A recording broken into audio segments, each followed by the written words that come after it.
El frío de diciembre de 1944 penetraba hasta los huesos en la estación ferroviaria de Múnich. Las luces amarillentas apenas iluminaban el andén cubierto de nieve sucia, mientras el vapor de las locomotoras se mezclaba con el aliento congelado de los soldados que esperaban. Heinrich Müller, conductor ferroviario de 52 años, caminaba hacia su locomotora con pasos lentos, cargando el peso de 25 años de servicio en los ferrocarriles alemanes. Su uniforme azul oscuro estaba impecable, como siempre, pero sus manos temblaban ligeramente al sostener la orden de transporte. No era por el frío. Era por el cansancio acumulado de turnos interminables, noches sin dormir, y la presión constante de una guerra que devoraba hombres y recursos sin piedad. Si estás disfrutando esta historia, no olvides darle me gusta a este video y suscribirte al canal para más relatos históricos increíbles. Tu apoyo significa mucho para nosotros. Heinrich había recibido órdenes claras. Debía transportar a la 15ª División de Infantería desde Múnich hasta el Frente Oriental, específicamente hacia Polonia, donde las líneas alemanas se debilitaban cada día ante el avance soviético. 2.300 hombres dependían de ese tren. Equipamiento pesado, artillería, municiones, provisiones para 3 semanas. Todo debía llegar a tiempo. El alto mando había sido específico en cuanto al horario. La partida estaba programada para las 04 horas, 4 de la madrugada del 19 de diciembre. La división debía estar en posición antes del 23, cuando se esperaba un contraataque soviético masivo. Pero Heinrich no había dormido en 36 horas. El día anterior había completado un viaje de emergencia, transportando heridos desde el frente hasta los hospitales de Baviera. Imágenes de hombres mutilados, gritos de dolor, el olor a sangre y desinfectante todavía invadían su mente. Había llegado a casa apenas 2 horas antes de su siguiente turno, con tiempo suficiente solo para cambiarse el uniforme y beber café amargo y frío. Su esposa Greta había intentado convencerlo de que pidiera una extensión, que hablara con sus superiores, pero ambos sabían que en tiempos de guerra no había espacio para la debilidad o las excusas. Cuando Heinrich miró su reloj de bolsillo en la tenue luz del andén, las manecillas marcaban las 3:45, 15 minutos para la partida. Comenzó la revisión de rutina de la locomotora, verificando presión de vapor, niveles de carbón, sistemas de frenos, todo en orden. Los vagones estaban cargados y sellados. Los soldados ya habían abordado hacía media hora, acomodándose en los compartimentos con su equipaje personal, fusiles, cascos. Algunos fumaban en silencio, otros escribían cartas que tal vez nunca llegarían a sus destinos. La mayoría simplemente miraba al vacío con esa expresión que Heinrich había aprendido a reconocer en los rostros de los hombres que iban al frente. Una mezcla de resignación, miedo contenido y una delgada capa de falsa valentía. El comandante de la división, el mayor Klaus Steiner, un hombre de 40 años con el rostro endurecido por 3 años de combate en el frente oriental, subió a la cabina de la locomotora. Su presencia llenaba el pequeño espacio con una autoridad incuestionable. Las medallas en su pecho reflejaban la escasa luz, testimonios silenciosos de batallas que había sobrevivido cuando muchos de sus hombres no lo habían hecho. Klaus había perdido la cuenta de cuántos soldados bajo su mando habían caído. Solo sabía que cada nombre pesaba como plomo en su conciencia. «Heinrich, estamos a tiempo», dijo Klaus, su voz ronca por años de gritar órdenes en medio del fuego enemigo. «Mis hombres están listos. Necesitamos llegar antes del amanecer del día 22. Cada hora cuenta. Los rusos no esperan, y nuestras líneas en el sector norte están al borde del colapso. Esta división es la diferencia entre mantener la posición o perder 50 kilómetros de territorio en una semana». Heinrich asintió en silencio, sintiendo el peso de esa responsabilidad, añadiéndose a la fatiga que ya lo consumía. Verificó nuevamente su reloj, las 4:10. Comenzó los procedimientos finales de partida, ajustando válvulas, preparando el sistema de tracción. El fogonero, un joven llamado Peter, de apenas 20 años, alimentaba el fuego con palas de carbón, su rostro iluminado por el resplandor anaranjado del horno. Peter era nuevo en el trabajo, apenas 3 meses de experiencia, pero era dedicado y seguía las instrucciones al pie de la letra. Las 4 de la madrugada llegaron. Heinrich hizo sonar el silbato de la locomotora, ese sonido estridente que cortaba el aire nocturno como un grito de advertencia. Los últimos soldados que fumaban en el andén apagaron sus cigarrillos y subieron a toda prisa. Los oficiales verificaron que todos los vagones estuvieran cerrados. El jefe de estación agitó su bandera verde, la señal definitiva de partida. Heinrich liberó los frenos, aumentó la presión de vapor y el tren comenzó a moverse con ese impulso inicial lento y pesado, el chirrido metálico de las ruedas sobre los rieles resonando en la estación vacía. Múnich quedó atrás, sus edificios dañados por los bombardeos aliados desapareciendo en la oscuridad. El tren aceleró progresivamente, adentrándose en la noche helada de la campiña bávara. Los campos cubiertos de nieve se extendían a ambos lados de las vías, fantasmales bajo la escasa luz de una luna cubierta por nubes densas. Heinrich mantenía los ojos fijos en las vías, sus manos controlando la locomotora con la precisión de décadas de experiencia, pero su mente comenzaba a nublarse. La falta de sueño lo golpeaba en oleadas. Cada parpadeo duraba un segundo más que el anterior. Peter notó que Heinrich se frotaba los ojos con frecuencia. ¿Está bien, señor Müller? El viejo conductor asintió sin apartar la vista del frente. Solo cansado, muchacho. Nada que el café no pueda arreglar. Pero no había café. No había descanso. Solo había kilómetros interminables de vías que atravesar, una guerra que no perdonaba errores y el peso abrumador de transportar 2000 vidas hacia un destino incierto. Las horas pasaron en un borrón de oscuridad y repetición monótona. El paisaje cambiaba gradualmente, de los campos bávaros a las regiones más orientales, acercándose a la frontera polaca. Heinrich luchaba contra el sueño con cada fibra de su ser, pero su cuerpo tenía límites que su voluntad no podía superar. En algún momento de la madrugada, mientras el tren atravesaba un tramo particularmente solitario cerca de la ciudad de Regensburg, la fatiga finalmente venció. Sus ojos se cerraron. Solo un momento. Un parpadeo extendido. Tal vez 5 segundos. Tal vez 10. Cuando los abrió bruscamente, sobresaltado por una sacudida del tren al pasar sobre un cambio de vías, miró su reloj de bolsillo. Las 6:45 de la mañana. Pero algo no estaba bien. Heinrich sintió un nudo en el estómago, esa sensación visceral de que había cometido un error terrible. Miró por la ventana de la cabina. El paisaje le era familiar, demasiado familiar. Ese puente sobre el río, esa colina con el molino abandonado en la cima. «¿Peter?», preguntó con voz temblorosa. «¿Dónde estamos según el itinerario?». El joven fogonero revisó el mapa y los horarios. «Deberíamos estar pasando Landshut a esta hora, señor. Aproximadamente 120 kilómetros al este de Múnich». Heinrich sintió que el suelo se hundía bajo sus pies. Se acercó a la ventana, estudiando el paisaje con desesperación creciente. No, no puede ser. Este es el puente de Dachau. Estamos a menos de 20 kilómetros de Múnich. Todavía estamos en Baviera. La verdad cayó sobre él como una losa de concreto. En algún momento de la noche, exhausto y operando en piloto automático, había tomado el desvío equivocado en una bifurcación importante. En lugar de tomar la ruta directa hacia el este, hacia Polonia y el frente, había seguido la línea circular que conectaba las pequeñas ciudades alrededor de Múnich. El tren había estado viajando durante casi 3 horas en un circuito que lo había devuelto prácticamente al punto de partida. Habían perdido 6 horas críticas, 6 horas que nunca podrían recuperar. Heinrich sintió que las piernas le fallaban. Se apoyó contra la pared de la cabina, su respiración acelerada, el pánico invadiendo cada célula de su cuerpo. Peter lo miraba sin comprender todavía la magnitud del desastre. «Señor Müller, ¿qué sucede?». Las palabras salieron de la boca de Heinrich como un susurro entrecortado. «Me equivoqué de ruta. Tomé el desvío de Dachau en lugar del de Landshut. Hemos estado dando vueltas en círculo durante horas. La división entera. 2000 hombres. Equipamiento crítico. Todo perdido en un círculo sin sentido porque yo no pude mantener los ojos abiertos». El joven fogonero palideció al comprender las implicaciones. «Tenemos que avisar al mayor Steiner». Heinrich sabía que era inevitable, pero el pensamiento de enfrentar al comandante, de admitir su error catastrófico, lo llenaba de un terror que superaba cualquier cosa que hubiera sentido en su vida. Pero no había alternativa.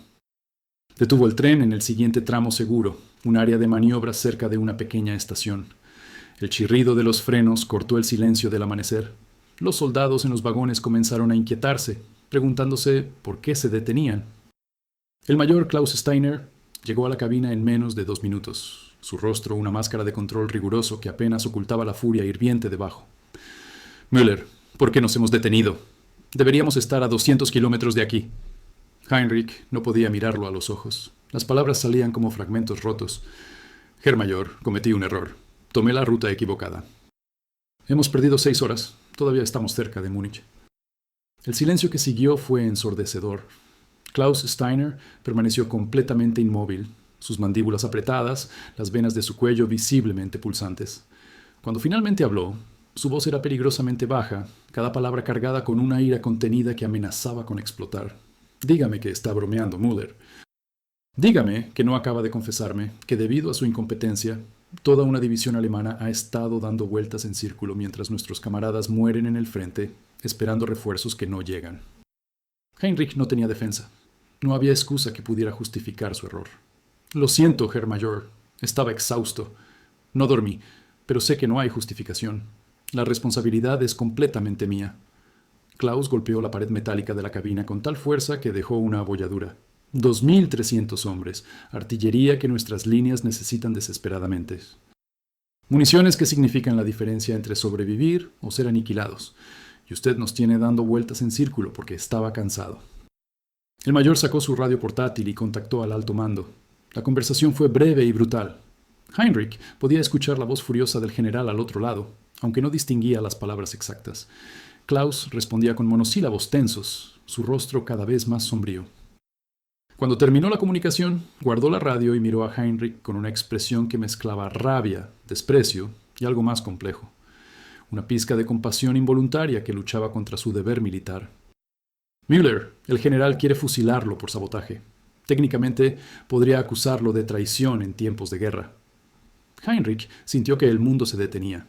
Sabía que las ejecuciones sumarias no eran inusuales en el ejército alemán durante esos últimos años desesperados de la guerra. Hombres habían sido ahorcados por menos. Entiendo, Herr Major. Acepto las consecuencias de mi error. Klaus negó con la cabeza lentamente. No voy a fusilarlo. No porque no lo merezca, sino porque no tenemos tiempo para eso. Cada minuto que perdemos discutiendo es otro minuto que mis hombres pasan sin el apoyo que necesitan. El mayor dio órdenes rápidas. Regresarían a Múnich, tomarían la ruta correcta y viajarían a máxima velocidad sin paradas. Heinrich sería relevado de sus funciones inmediatamente después de completar el viaje. Un consejo militar decidiría su destino. Mientras tanto, conduciría el tren bajo supervisión constante de oficiales militares. Klaus asignó a 2 soldados armados para permanecer en la cabina, con órdenes de disparar si Heinrich mostraba cualquier signo adicional de incompetencia o sabotaje. El viaje de regreso a Múnich fue el más largo de la vida de Heinrich. Los 2 soldados lo vigilaban en silencio, sus fusiles siempre visibles. Peter trabajaba el carbón sin decir palabra, lanzando miradas furtivas llenas de lástima hacia el viejo conductor. Heinrich mantenía las manos firmes en los controles, aunque por dentro se desmoronaba. Pensaba en Greta, su esposa de 30 años. En sus 2 hijas, ya adultas, una casada con un soldado que peleaba en Francia, la otra trabajando en una fábrica de municiones en Stuttgart. ¿Cómo les afectaría su deshonra? ¿Cómo sobrevivirían sin su salario? Llegaron a Múnich al mediodía. La estación estaba casi vacía, solo algunos oficiales administrativos y trabajadores ferroviarios cumpliendo sus tareas rutinarias. Klaus organizó rápidamente el reabastecimiento del tren, la verificación de todos los sistemas y la corrección de la ruta. Esta vez, él mismo supervisaría cada detalle. Designó a un conductor militar de reserva, el teniente Franz Weber, un hombre de 35 años con experiencia en operaciones ferroviarias militares, para asumir el control principal de la locomotora. Heinrich fue escoltado fuera de la cabina. Se sentó en un banco del andén, custodiado por los 2 soldados, mientras el tren se preparaba para partir nuevamente. Observaba la actividad con ojos vacíos, su mente atrapada en un ciclo interminable de autorreproches y terror por lo que vendría. Otros trabajadores ferroviarios lo miraban de reojo, susurrando entre ellos. Las noticias viajaban rápido en comunidades pequeñas, como la de los ferroviarios. Entonces, algo inesperado sucedió. Un anciano se acercó al banco donde Heinrich estaba sentado. Era Otto Braun, 72 años, ex conductor ferroviario retirado que había enseñado a Heinrich cuando éste era apenas un aprendiz de 18 años. Otto había perdido una pierna en un accidente ferroviario en 1923, pero seguía visitando la estación regularmente, incapaz de alejarse completamente del mundo de los trenes que había definido su vida. Heinrich escuchó lo que pasó. Otto se sentó en el banco, ignorando las miradas de advertencia de los soldados. El viejo no tenía miedo. Había sobrevivido a una guerra mundial. Había visto el colapso de imperios. Había perdido más de lo que estos jóvenes soldados podían imaginar. Su presencia tenía un peso que incluso los rifles no podían desafiar. «Herr Braun», susurró Heinrich, «destruí todo. Toda una división. Mi carrera. Mi familia». Todo se fue por un momento de debilidad. Otto puso una mano nudosa sobre el hombro de Heinrich. «Escúchame bien, muchacho. He visto a cientos de hombres romper bajo presiones menores. Esta maldita guerra devora a personas buenas y las escupe como desechos. No eres un traidor, no eres un saboteador. Eres un hombre agotado que cometió un error humano en circunstancias inhumanas. Las palabras no aliviaban la culpa, pero había algo de consuelo en ser visto como humano en lugar de solo como una falla en la maquinaria de guerra. Heinrich miró hacia el tren, donde los preparativos finales estaban casi completos. Hay hombres que morirán porque llegaron tarde, soldados que contaban con ese equipamiento. Familias que perderán a sus hijos, hermanos, padres, porque yo no pude mantenerme despierto. Otto apretó su hombro con más fuerza. Y hay hombres que morirán de todas formas, llegues a tiempo o no. Esta guerra ya está perdida, Heinrich. Los que tienen ojos para ver, lo saben. Berlín está siendo bombardeado día y noche. Los rusos avanzan imparables desde el este, los americanos e ingleses desde el oeste. Cada día que pasa, más jóvenes son enviados a morir por una causa que ya no tiene esperanza. Tu error tal vez salvó algunas vidas, retrasándolos 6 horas más lejos del infierno. Heinrich no sabía si creerlo.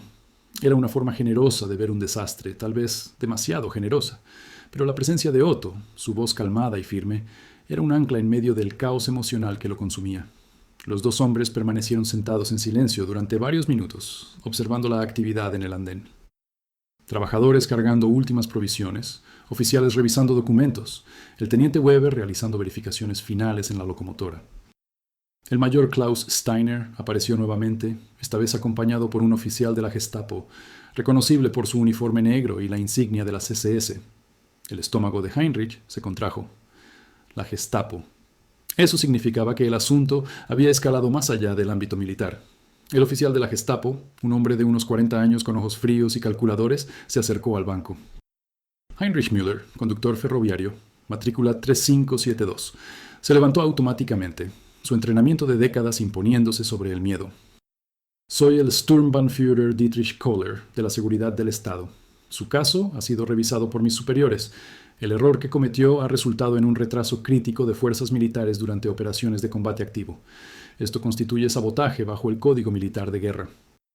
Sin embargo, su historial de 25 años de servicio impecable y las circunstancias atenuantes de fatiga extrema han sido considerados. Heinrich apenas podía respirar. Kohler continuó con voz monótona, como si estuviera leyendo un informe meteorológico en lugar de decidir el destino de un hombre. La ejecución inmediata ha sido descartada. En su lugar, será transferido a un batallón de trabajo en las fortificaciones del Muro Atlántico. Construirá defensas hasta que la guerra termine o hasta que sea físicamente incapaz de continuar. Su familia recibirá una pensión reducida. Su nombre será registrado en los archivos como negligente, pero no traidor. Considerando las alternativas, debería agradecer esta clemencia. Heinrich sintió un alivio tan intenso que casi lo hizo colapsar. No era libertad, no era justicia, pero era vida, al menos por ahora. Gracias, Sturmbannführer. El oficial de la Gestapo asintió fríamente y se dio la vuelta. Klaus Steiner permaneció un momento más. «Müller», dijo con voz más suave que antes, «he perdido a suficientes hombres buenos en esta guerra». No quería añadirlo a la lista por un error, aunque ese error pueda costar vidas. Ojalá las circunstancias fueran diferentes. Ojalá ninguno de nosotros estuviera aquí. Dicho esto, el mayor se marchó hacia el tren. El silbato sonó, las ruedas comenzaron a girar. Esta vez, el teniente Weber estaba a los controles, con Klaus Steiner supervisando personalmente cada movimiento. El tren se alejó de la estación, llevando consigo a 2.300 hombres hacia su destino incierto en el frente oriental. Heinrich lo vio partir, sabiendo que algunos de esos hombres nunca regresarían y que su error había contribuido a ese destino. Otto Braun seguía sentado en el banco. «Ven, Heinrich, te llevaré a casa con Greta. Ella necesita verte». Los soldados que lo custodiaban asintieron, permitiéndole irse bajo la custodia del anciano. Caminaron lentamente por las calles de Múnich, todavía marcadas por los bombardeos recientes.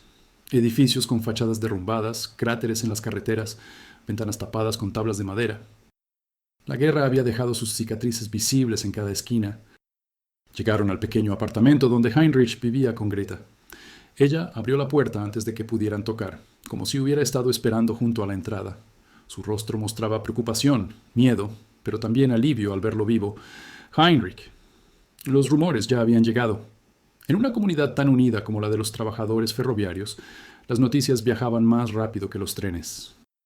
Se abrazaron en el umbral, sin palabras. Greta lo condujo adentro. Otto se despidió discretamente, dejándolos solos. Heinrich se sentó en la vieja silla de la cocina, la misma donde había tomado café frío apenas 24 horas antes, aunque parecían haber pasado años. Greta preparó té real, no el sucedáneo de hierbas al que se habían acostumbrado por las raciones de guerra. Había guardado algo de té verdadero para emergencias. Esto definitivamente calificaba. «Cuéntame todo», dijo ella suavemente, y Heinrich le contó. Cada detalle, el cansancio, el momento en que sus ojos se cerraron, el horror de darse cuenta del error, la furia del mayor, la amenaza de ejecución, la sentencia a trabajos forzados. Greta escuchó en silencio, sus manos sosteniendo las de él sobre la mesa gastada. Cuando terminó, ella habló con la voz firme que la había sostenido a través de décadas de dificultades. «No fue tu culpa, Heinrich. Fue culpa de esta guerra maldita que pide lo imposible de personas ordinarias y luego las castiga cuando fallan. Te han trabajado hasta el agotamiento durante años, sin descanso adecuado, sin apoyo, esperando que funciones como una máquina. Pero no eres una máquina, eres un hombre». Heinrich negó con la cabeza. «Eso no cambia que soldados pueden morir por mi error. Familias pueden perder a sus seres queridos porque llegaron tarde al frente». Greta apretó sus manos. «Y esos soldados van a morir de todas formas. Esta guerra está perdida. Cualquiera con medio cerebro lo ve. Los rusos están en las puertas de Berlín. Los americanos cruzan el Rin. Japón se desmorona en el Pacífico. No importa cuántos trenes lleguen a tiempo. No importa cuántos hombres envíen. El final ya está escrito. Solo falta que los locos en el alto mando lo admitan». Heinrich sabía que tenía razón, aunque decirlo en voz alta era peligroso. Las paredes tenían oídos en la Alemania de 1944. Vecinos denunciaban a vecinos por comentarios derrotistas. Familias enteras eran arrestadas por hablar contra el régimen. Pero en la privacidad de su pequeña cocina, podían permitirse un momento de honestidad brutal. Los días siguientes fueron un borrón de procedimientos burocráticos. Heinrich fue formalmente relevado de su posición en los ferrocarriles. Su licencia de conductor fue revocada. Tuvo que reportarse a una oficina militar en Dachau, donde junto con otros condenados a batallones de trabajo, fue asignado a un grupo que sería enviado a Francia. Construirían fortificaciones en Normandía, reforzando el muro atlántico contra la invasión aliada que todos sabían que eventualmente vendría. Antes de partir, tuvo una última visita. El mayor Klaus Steiner apareció en su puerta una tarde fría de enero. Heinrich lo recibió con sorpresa y algo de temor, sin saber qué esperaba el oficial. Klaus entró al pequeño apartamento, rechazando el té que Greta ofreció. Necesitaba decirle algo, Müller, antes de que sea enviado. Heinrich esperó en silencio. Klaus sacó un sobre de su uniforme. La división llegó al frente con 24 horas de retraso, en lugar de las 6 inicialmente perdidas. Hubo problemas adicionales en el camino. Vías dañadas por sabotaje partisano. Una tormenta de nieve que nos obligó a reducir velocidad. Problemas mecánicos menores. El retraso total no fue solo su culpa. Las circunstancias se acumularon. Eso no lo absolvía, pero Heinrich sintió un pequeño alivio al saber que no había sido el único factor. Klaus continuó. Cuando llegamos, el contraataque soviético que se esperaba para el 23 había sido pospuesto por sus propios problemas logísticos. Llegamos justo a tiempo. Mis hombres entraron en combate y sufrimos bajas. 143 muertos en la primera semana. 300 heridos. Pero mantuvimos la línea. Si hubiéramos llegado antes, habríamos estado en posiciones diferentes, enfrentando probablemente las mismas bajas o más. Heinrich no sabía qué decir. Klaus puso el sobre la mesa. Adentro hay cartas, de algunos de mis hombres. Escribieron a sus familias después de la primera batalla. Varios mencionan que el retraso les dio tiempo extra para escribir cartas que de otra forma no habrían podido enviar. Uno escribió que usó esas horas adicionales para terminar una carta de despedida a su hijo. Murió 2 días después. Su familia tiene esa carta ahora. Tal vez su error no fue completamente en vano. El mayor se puso de pie para irse. No lo absuelvo de responsabilidad, Müller, pero quería que supiera que la guerra es caos, errores, retrasos, problemas inesperados. Todos somos piezas en una maquinaria que está rota desde el principio. Haga lo mejor que pueda en el batallón de trabajo. Sobreviva. Regrese con su familia cuando esto termine, si es que termina alguna vez. Klaus se marchó dejando el sobre la mesa. Heinrich lo abrió con manos temblorosas. Adentro había 5 cartas, copias que los soldados habían hecho para enviar múltiples veces, asegurándose de que al menos una llegara a destino. Las leyó una por una. Cartas de hombres jóvenes a madres, esposas, hijos, palabras de amor, promesas de regresar, recuerdos compartidos. Una en particular lo golpeó profundamente. Era de un soldado llamado Wilhelm, a su hijo de 8 años. Mi querido Hans, escribo esto desde el tren que nos lleva al frente. Tuvimos un retraso inesperado que nos dio más tiempo del que pensé tendría. Quiero que sepas cuánto te amo. Quiero que seas valiente, que cuides de tu madre, que estudies duro en la escuela. Cuando regreses a casa, quiero que me cuentes todo sobre tus aventuras. Espero volver pronto. Tu padre que te ama, Wilhelm. Heinrich sostuvo la carta con manos temblorosas. Wilhelm había muerto en combate 3 días después de llegar al frente.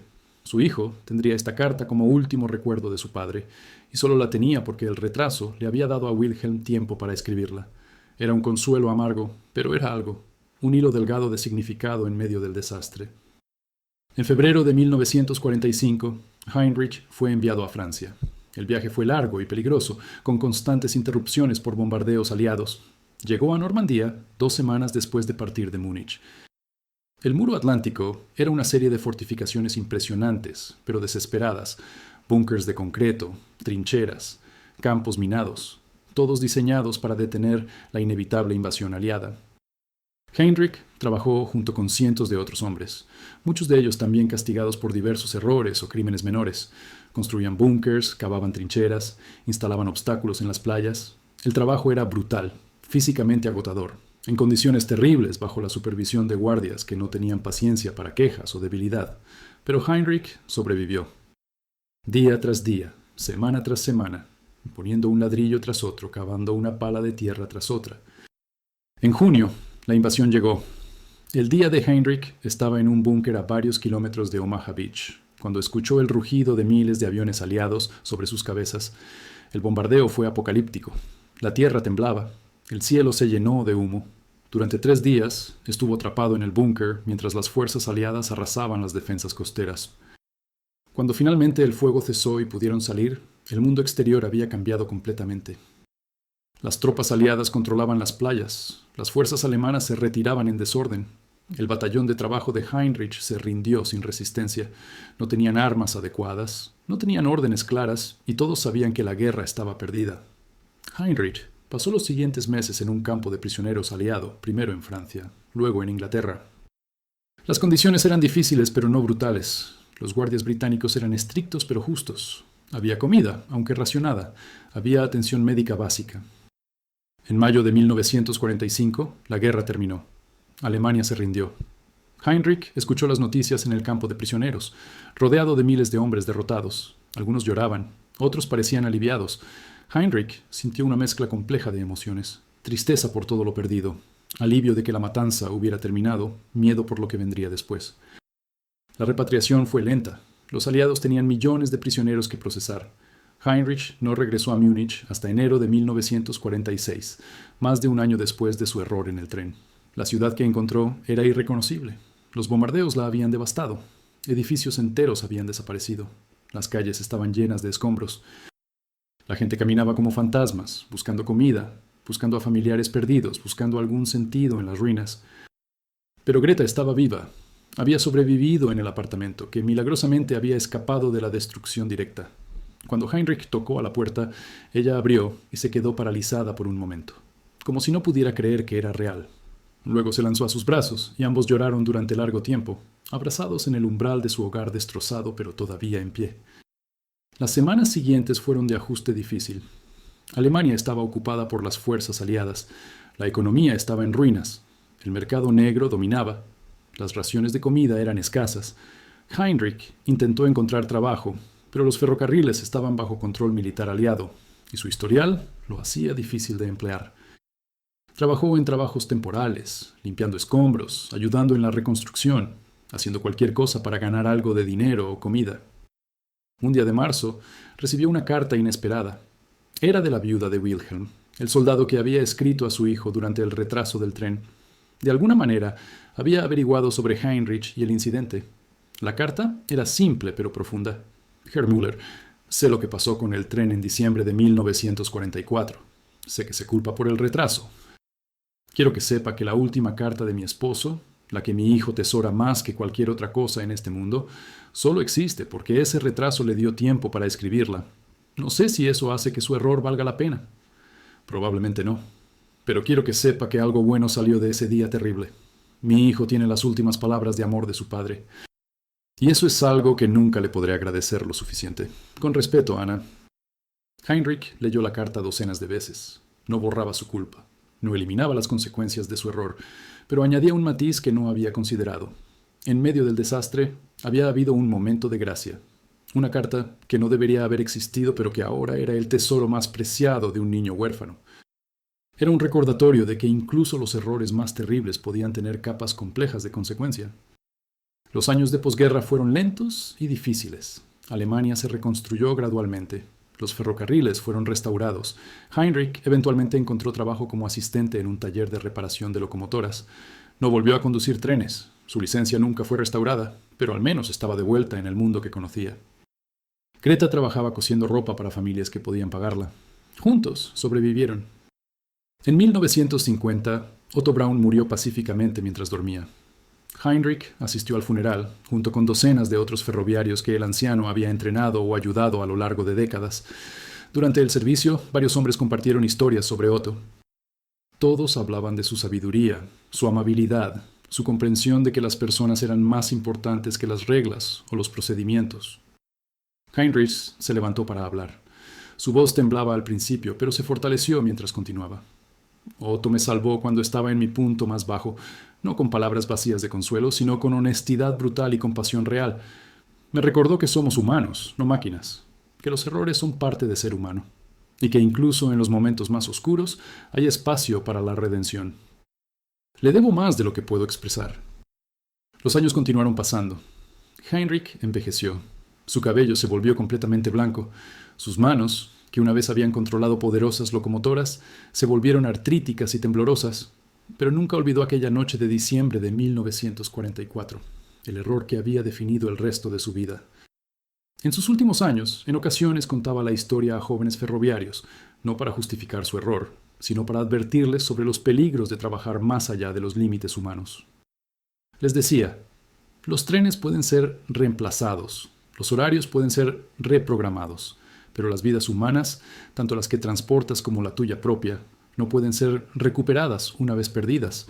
Nunca dejes que el orgullo o el miedo te hagan conducir cuando no estás en condiciones de hacerlo. Pide ayuda, admite debilidad. Porque un momento de descuido puede perseguirte por el resto de tu vida. Heinrich murió en 1972, a los 80 años. Greta lo sobrevivió por 5 años más. Están enterrados juntos en un pequeño cementerio en las afueras de Múnich. Su lápida es simple, sin mencionar su error, sin mencionar la guerra, solo sus nombres, fechas y una línea que Greta insistió en incluir. Un hombre que cometió un error, pero nunca dejó de ser humano. En los archivos militares alemanes, el incidente del 19 de diciembre de 1944 está registrado como una nota al pie en la historia de la 15ª División de Infantería, un retraso logístico entre muchos otros. La división fue eventualmente aniquilada en enero de 1945 durante un contraataque soviético masivo cerca de Varsovia. De los 2.300 hombres que Heinrich había transportado, menos de 300 sobrevivieron a la guerra. El mayor Klaus Steiner murió en combate el 30 de enero, defendiendo un puente que no tenía valor estratégico real, pero que las órdenes absurdas exigían mantener a cualquier costo. La historia de Heinrich Müller es una entre millones de tragedias personales de la Segunda Guerra Mundial. No hay héroes claros en su historia, no hay villanos absolutos. Solo personas ordinarias atrapadas en circunstancias extraordinarias, tratando de sobrevivir, tratando de hacer su trabajo, cometiendo errores bajo presión imposible y viviendo con las consecuencias de esos errores por el resto de sus vidas. Es un recordatorio de que las guerras no solo son libradas por generales y dictadores, sino por conductores de trenes, soldados rasos, esposas que esperan y niños que pierden a sus padres, y que cada uno de ellos lleva sus propias cargas invisibles, sus propios momentos de fracaso, sus propias búsquedas silenciosas de redención en un mundo que rara vez la ofrece.